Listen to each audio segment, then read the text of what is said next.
Ici, vous êtes, à travers l'écriture de Flaubert, vraiment au cœur de la question du paysage dans l'œuvre de Flaubert.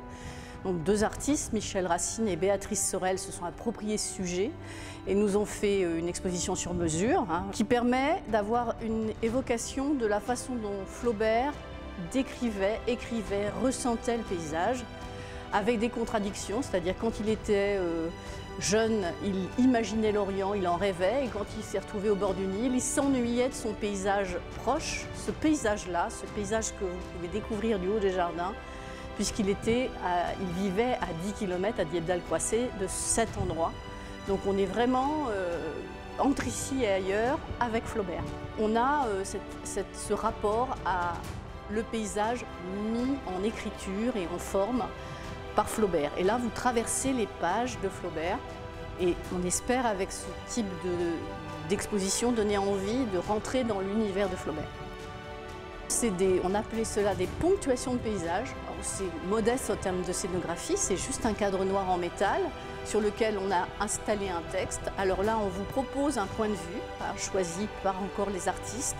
Tantôt vous découvrez le deuxième plan du jardin, la colline, tantôt vous admirez le chœur de l'église abbatiale, qui est magnifique, romane ici.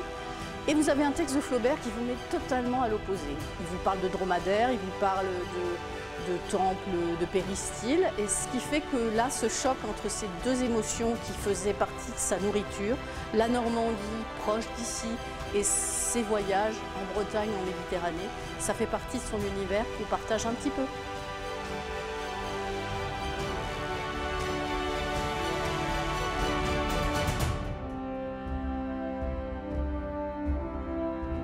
On a osé mettre à l'intérieur d'un petit pavillon qui fait 16 mètres carrés environ des phrases, des extraits du manuscrit qui nous ont été prêtés. Donc c'est bien sûr des reproductions en grand format, on voit toutes ces rayures et on se retrouve d'un seul coup comme dans son processus de création. Et en plus, ça parle du voyage justement au bord du Nil quand il se souvient de sa maison blanche de Dieppe-d'Alcroissé. Et en même temps, vous pouvez regarder par la fenêtre le paysage d'ici. Donc là, c'est essayer de comprendre la matière de son écriture, c'est-à-dire le paysage qui était vraiment le sujet de cette expo.